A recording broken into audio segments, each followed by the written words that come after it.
And welcome back, everyone, to part 3 of What If Jaden Yuki was the lead of Yugioh Duel Monsters.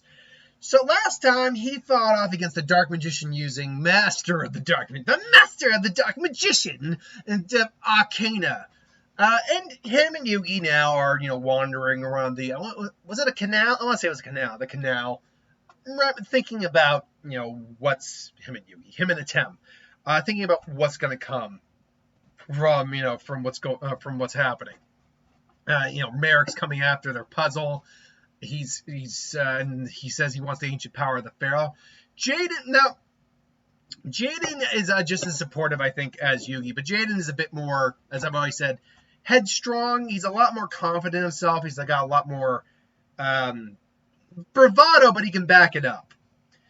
But so generally speaking, in a lot of these duels, it's Jaden who is actually dueling, surprisingly. Atem, like I said, acts more like an astral Yubel kind of scenario. But every now and then, Atem will take the lead in the duel, just because he thinks it might be dangerous. And as they're talking, he's like, Jaden's just like, yeah, you got me, you got Joey, you got Tristan, you got Taya. We got all your back, man. I was like, thank you, Jaden. I am lucky to have your friendship means a lot to me. There's danger coming.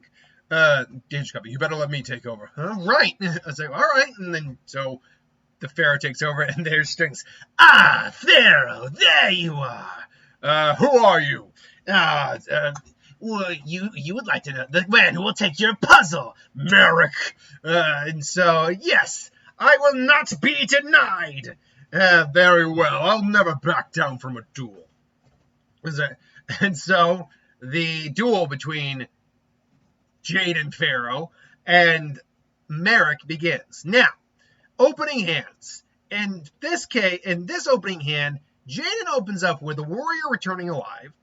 He opens up with Skyscraper, Burstinatrix, Mirror Gate, and Rottweiler. Now, I don't have Merrick's opening hand here, and in fact, it was actually a little tricky knowing what Merrick's opening hand was, because I rewatched the duel, I went to the official site for, finding out what the duels are, and they don't actually say what his opening hand was, so I went to the duel, and I realized, you're right, you don't see his opening hand. However, he had a tendency of playing the cards he drew immediately, at least for the first few hands, and he played cards along with that. So I was actually able to reverse engineer what we saw, and I was actually able to give an idea of what his opening hand was. His opening hand was Humanoid Slime. And by the way, as I said, I'm not going to continue to put the villains cards up on the screen, because that's going to just crowd the screen so hard.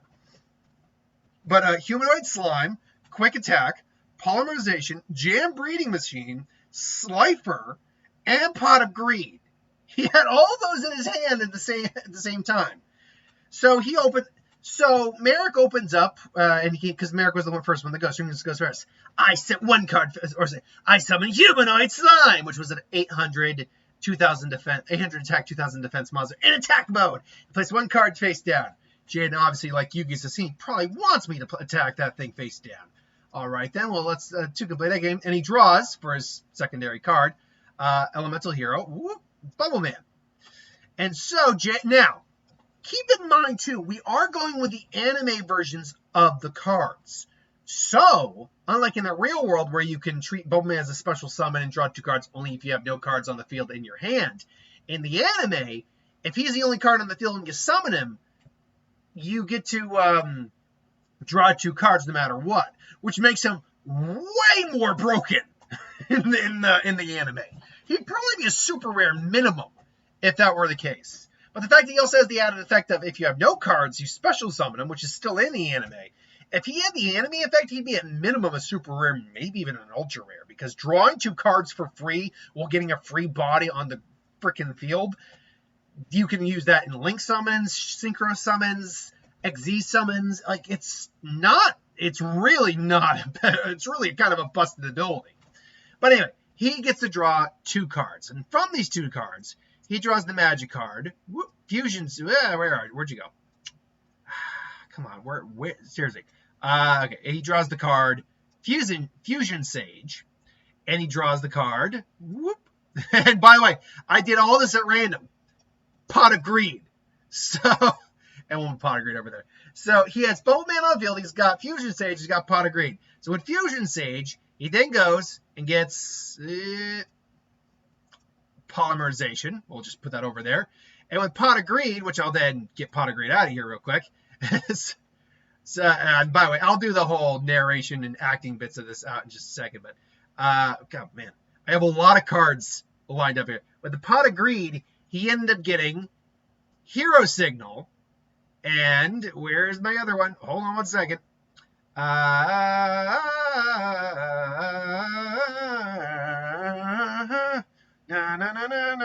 Wait, seriously, what happened to the other card I had here? He had Hero Signal and... oh, okay, there it was. Don't tell me I didn't put the card. I thought I put the card here. There it was. Okay. Why it was at the very bottom, I have no idea. Sorry. But he got Hero Signal and Silent Duel. And so, now Jaden could make a choice here. He could crash into the Slime, which in hindsight would actually might be a smarter play. But, because it will at least prevent the fusion. But Jaden is wary as his attempt who's giving advice. So what Jaden ultimately does is, first off, I get rid of the Fusion Sage, which is still sitting in the back thing here. But what Jaden does is that he sets Hero Signal and Mirror Gate and ends his turn. So, on the field right now, you have Arrogance. So anyway, I summon my elemental hero, Bubble Man! And when it's summoned and it's the only card out in the field, I get to draw 2 cards. Alright, next I'll play Fusion Sage. This allows me to search my deck for 1 Polymerization and put it into my hand. Then I also drew Pot of Greed, which lets you draw 2 cards. Well, aren't you the lucky one? You don't know the half of it. Alright, then, sweet. I'll set these 2 cards face down and end my turn. And so Jaden ends his turn. And now, we know Merrick draws, and he drew Wormdrake. I activate my Polymerization to fuse my wicked Wormdrake with my humanoid slime to create Humanoid Wormdrake. And then I activate my face down card. Or actually, the actually decent line he had in the anime was, so what? You can't attack for a turn thanks to Bowser rules. Rules are made to be manipulated. And this card allows me to attack. Quick attack! You can attack now. That's right. Fair. Well, actually, it is Thames who's battling here. You can attack now. And that's right. Nice try, Mac. I activate my face down trap. Mirror Gate. This trap allows us to switch the monsters we control. Switch control of 2 monsters. The attacking monster on your side and the monster on my side of the field. And now the attacking monsters are mine. It works for me. Attack Bubble Man! Humanoid Wormdrake! And he attacks, and that's 14 points of damage, bringing Merritt's life points down to about 2,600. Now, sadly, Bubble Man has to go, and he's like, thank you for your help, Bubble Man. Bubble Man. And then Mirror goes as well. And so, actually, you know what? I can just delete some of these cards because they're not going to show up in the dual pass set. So, there goes that. And there goes Mirror Gate. Actually, that's going to make this a lot easier now that I just realized it. It's also going to save me time finishing this up later on for cleaning up everything going on here. So Pot of Greed also went. And where's my pot? Where's my pot, man?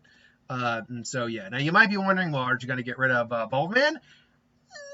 No.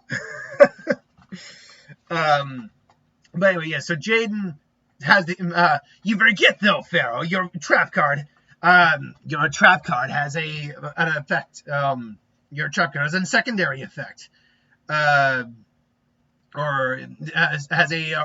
an after effect. I get my monster back. It's of no concern to me, Merrick. All right, my move. I draw. Now let's see here. Draws Jaden's. Okay, draws. All right, I draw. And Jaden. Pharaoh's draw happens to be one of my personal favorite cards ever. I actually pulled this in a pack. When I got my shit stolen long ago, it pissed me off. I do have another copy now. It's not the original, but still one of my favorite cards. Mirror Force. And Jaden, it is his listed in Jaden's deck list, and he has played it. In fact, he played it against Titan in his duel. So he draws Mirror Force. I summon All right, Merrick. I play my skyscraper field spell. I'll put it over here. And so, yeah, he plays skyscraper. Now, the anime effect of this is actually, it's pretty much the same, but there's a catch to it. It's better in the anime, like a lot of these cards. The anime effect, well, the standard effect is when an elemental hero attacks a creature, it gets 1,000 extra attack points. And I believe that's also when I think that's only when it's attacking creatures stronger than it. But in the anime, that effect also works the opposite the other way around, where if an opponent with a monster with greater attack attacks a weaker elemental hero, that elemental hero will also gain 1,000 attack points, if I remember that correctly. And so Jaden, the Pharaoh sets, I summon my elemental hero Burstinatrix.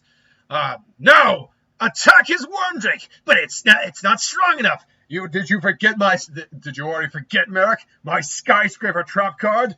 Now both monsters will take each other out and evaporate his Wormdrake. And just Burstinatrix bites the dust. Boop, boop, boop, boop, boop. But that's it's like sell without even play it. Not quite. I activate my face down trap. Hero signal. What? Now when an elemental hero is destroyed in battle, I can summon a new elemental hero to the field. I choose my elemental hero. Whoopsie. Spoilers.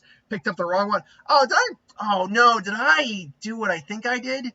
That's unfortunate. Do I not have Avion here? That was supposed to be Avion. I mislabeled that card. Okay. I'm not going to go out of my way to, well, you know what? 1 second here. It's going to be really quick, but Avion.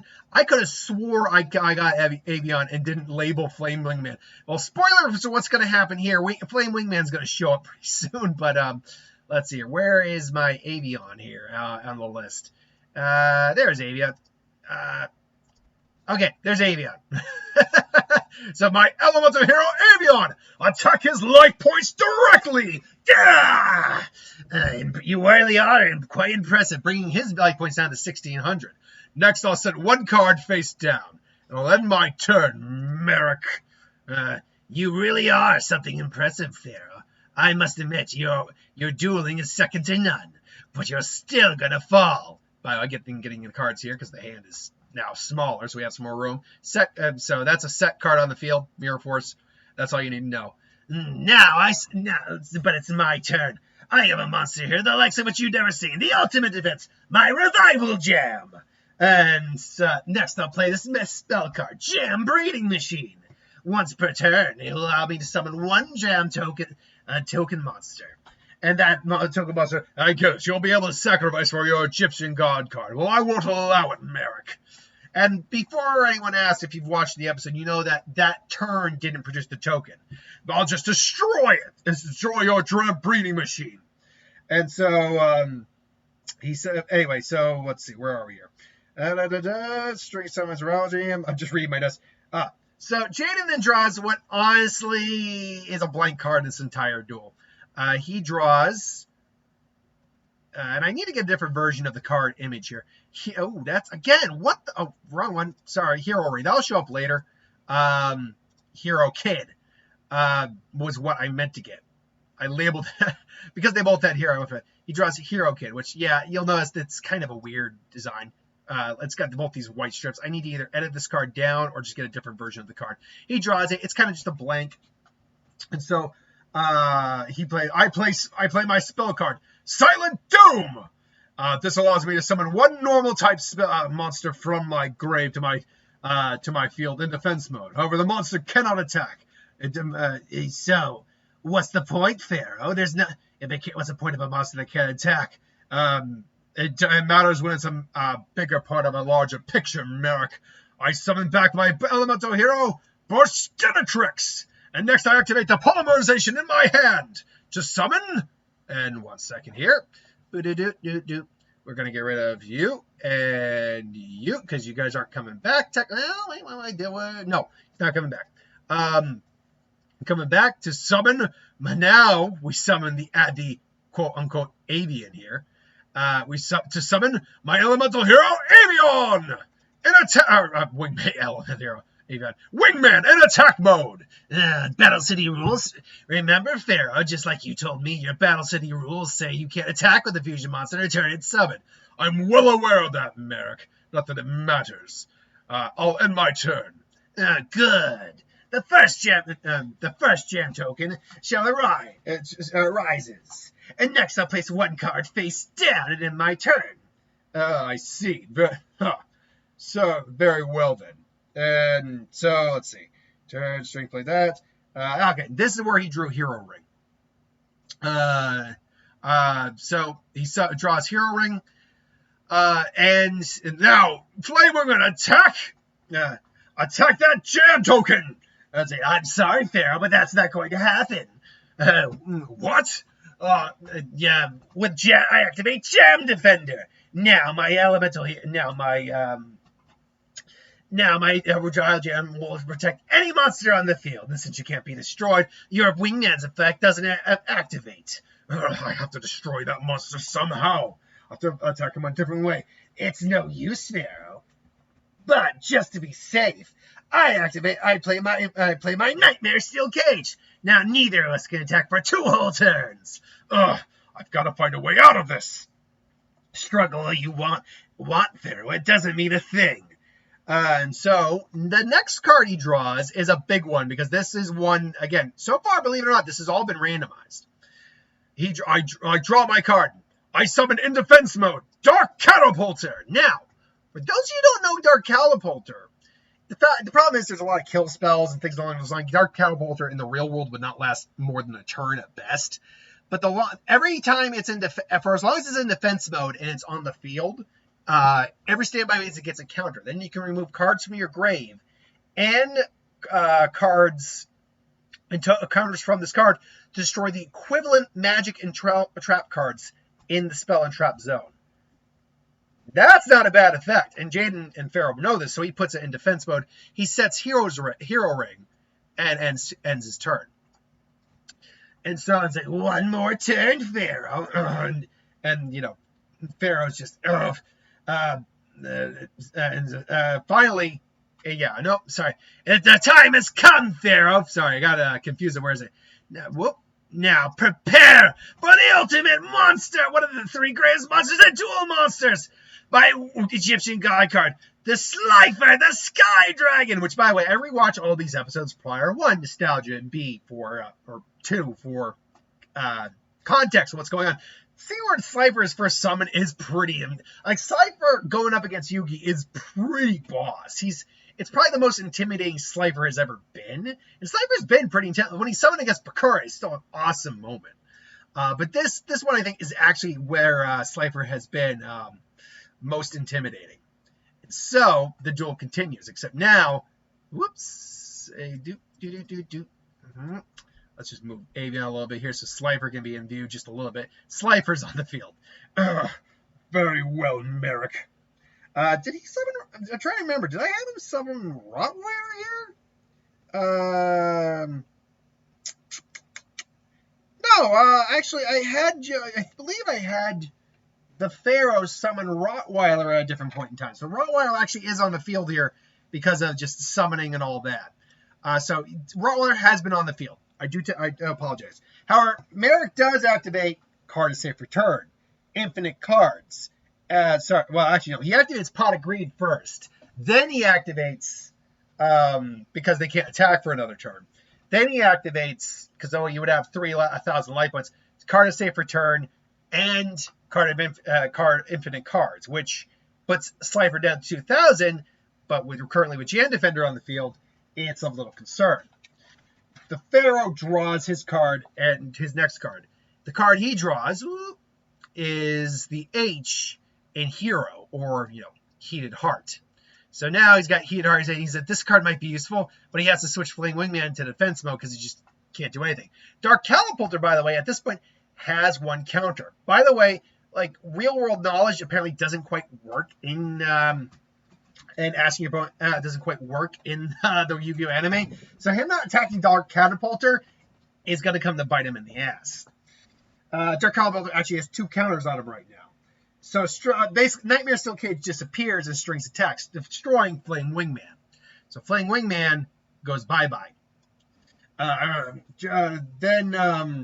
Jaden, or I keep saying Jaden, but Flame Wingman draws again. And by the way, Flame Wingman, 10 draws.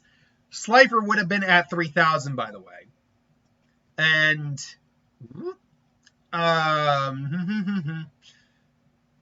and he draws, and he's draws. Son of a. Okay, well, you got a little spoiler for that too. Man, this is all my. This is the problem when these duels go really long for a while. Just Sparkman.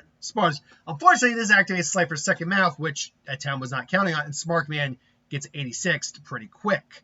Unfortunately, and you need to go even further than that. We're going to go down here. There we go. And unfortunately, he has to end his turn. However, before he ends his turn, he activates Dark Catapulter's effect, which at this point is up 3 counters. He removes Pot of Greed. He removes. Also, I have in the graveyard right now.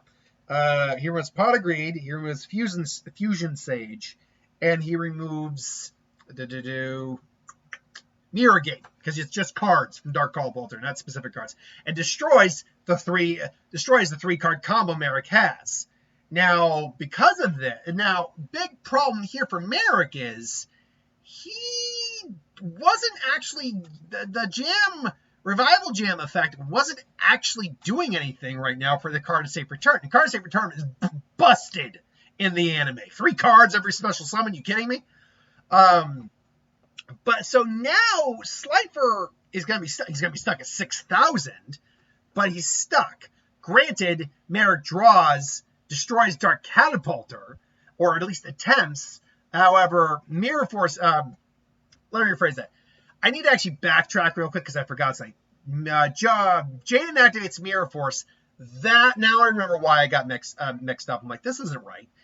He activates Mirror Force, but in which theoretically would have worked, but as we saw in the anime, Revival Jam blocks redirected attacks, which Mirror Force qualify as. So Mirror Force is negated pretty much, and Revival Jam gets brought back, drawing Merrick 3 extra cards. This would put Merrick now at 6,000. Now, luckily, this is after the fact is when Jaden destroys all the cards. Now, unfortunately, because Merrick would draw a 7th card, he would most likely, we know he mostly just had multiple copies of all of those cards in his deck. So while I don't know what he drew at this point, at minimum, he probably had at least a Revival Jam and a Card of Safe Return. So he puts those 2 down. This puts Jaden to stop where then he summons Sparkman. It got taken out. Dark Catapulter then gets killed. Oh, sorry. Dark Catapulter was already killed. So by Dark Catapulter. And then he tried to summon Sparkman. Nothing happened. And then next turn he drew Solemn Judgment after getting a Rottweiler taken out.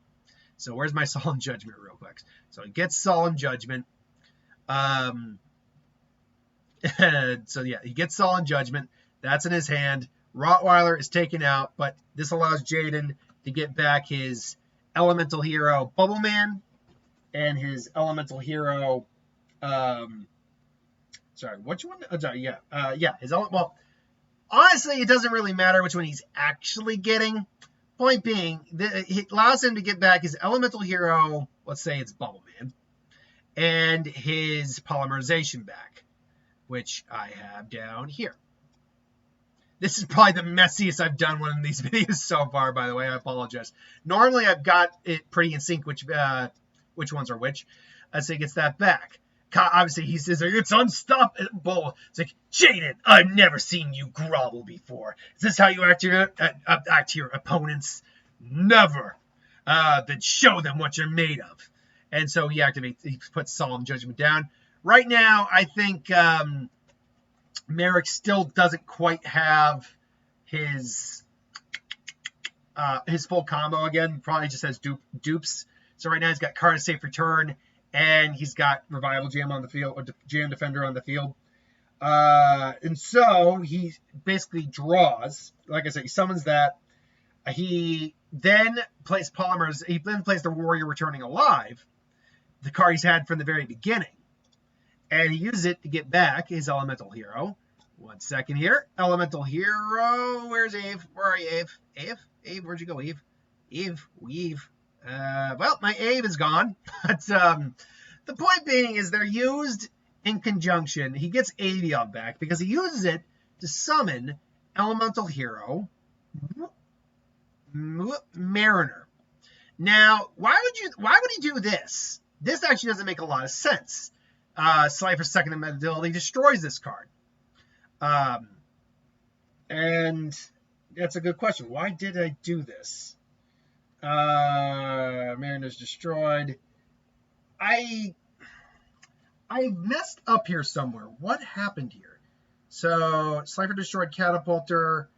Sets. No, okay. He drew some. I've messed up the order in my book here, so just bear with me here. On the turn, which was turn 15, he destroyed Catapulter. It was Jaden's turn. He drew Solemn Judgment. He sets that. He gets back his Poly and his Avion. So turn 17 happens. Rottweiler is destroyed. He gets back his Poly and his Avion. Okay, I forgot what he drew on that turn. Okay, my apologies. Again, this is the most duel I've done so far. A lot of these will be a lot simpler than this, but this one gets messy. He also drew, and did I get the... 1 second. Am I holding the right card to my hand before I... Yes. He also drew Miracle Fusion. Okay. So now that we're all seeing the same lady here. So Mariner dies. But the point of this was actually to get another Elemental Hero in the grave. Because now that he's got that in there, he activates Miracle Fusion to use it on Flame Wingman in the graveyard and Sparkman in the graveyard to summon Shining Flare Wingman, whose attack power is 2,500 plus 300 for each Elemental Hero in the grave. Now he had to remove 2, which leaves him with Bubbleman, Burstinatrix, Avion, and Mariner, which puts him up to 3,700 attack.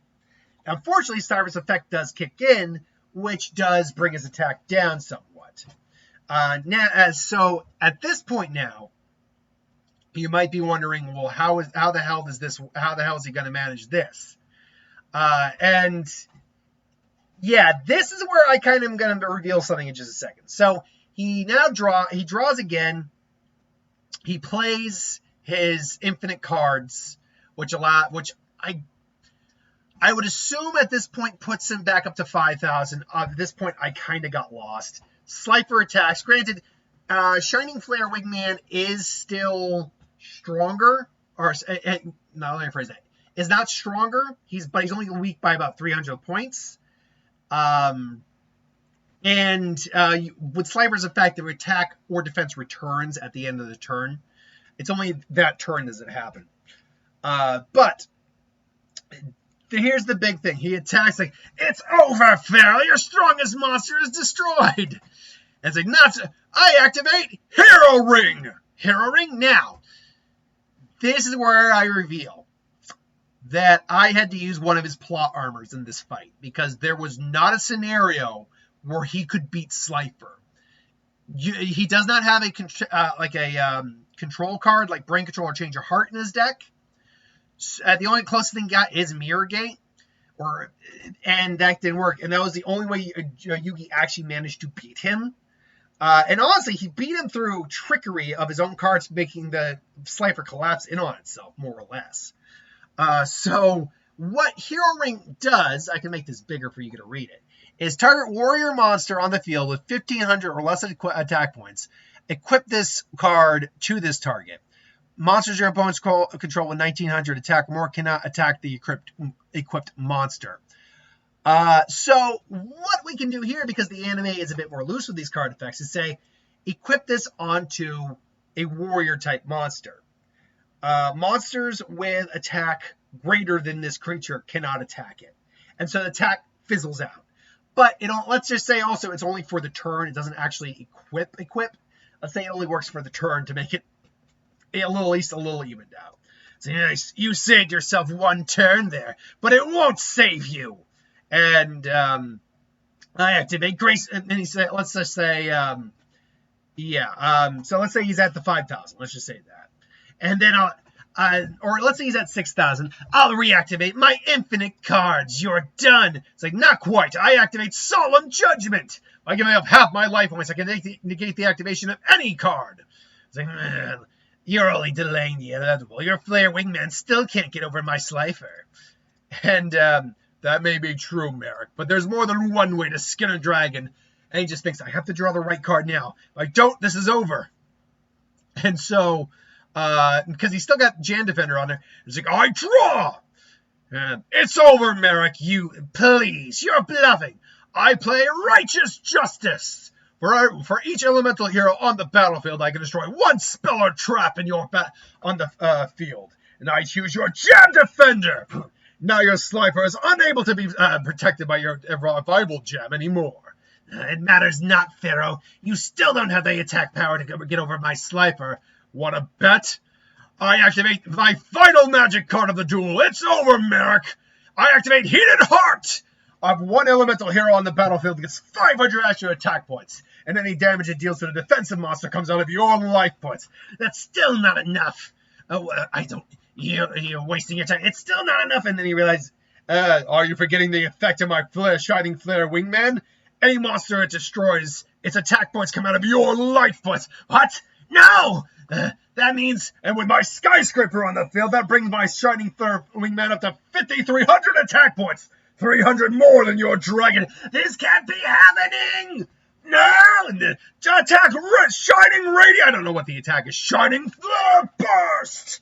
And then he just destroys Slifer, and all that damage comes out of his life points. It's like, no! How can I lose with an Egyptian god card? You'll pay for this, Yami. And so, well done, Jaden. But this isn't far from over. Now you and I are going to duel. If that's what you want, Kaiba, so be it. By the way, it's a good question when you think about it. As I now clear the field, the duel's over. It's a good question when you think about it. Do you think Kaiba would have beaten Yugi at that point? I think there's a good argument to say he would have. He had more experience using his Egyptian god card. His deck was just a bit more. His deck was just a bit more ruthless than Yugi's at that point, and Yugi had only just gotten the god card. He probably wouldn't have even used it. But to the point is that you Pharaoh, this is far from over, Pharaoh. You think you're up, but I'll be in the battle city soon. And there's plenty of mind slaves that will go around. Perhaps you're a little Joey Wheeler, or young Tao, or Tristan, perhaps.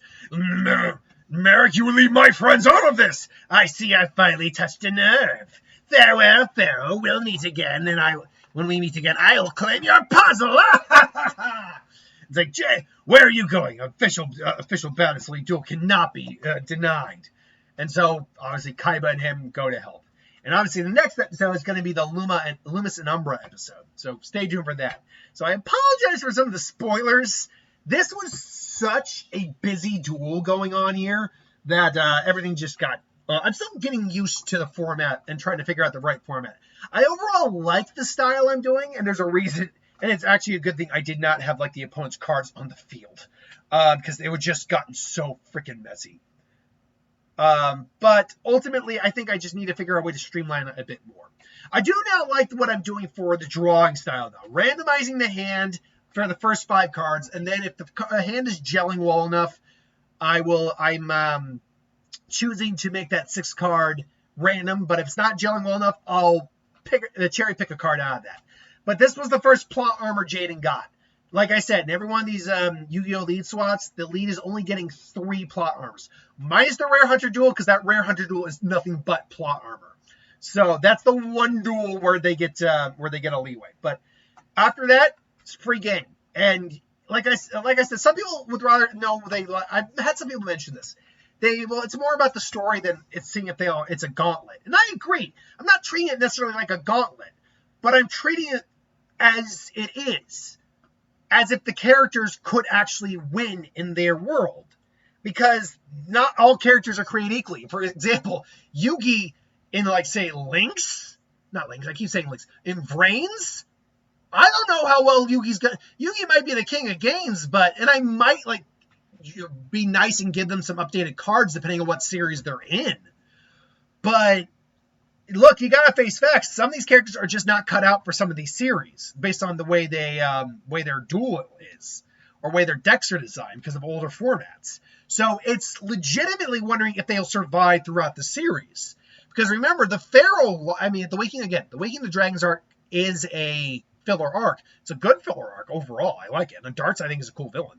But in the Orichalco stuff, it's actually pretty fun. But he did legit lose to Raphael. So we have to actually take these things into consideration. So that's why I'm saying plot armor is a big thing because you're the lead, but you only get so many of it. So Jaden has used his first plot armor win. He's got 2 more. Let's hope that he can keep carrying that win. Until then, thanks for watching. Hope you enjoyed. Like, comment, share, subscribe, and I'll see you folks next time.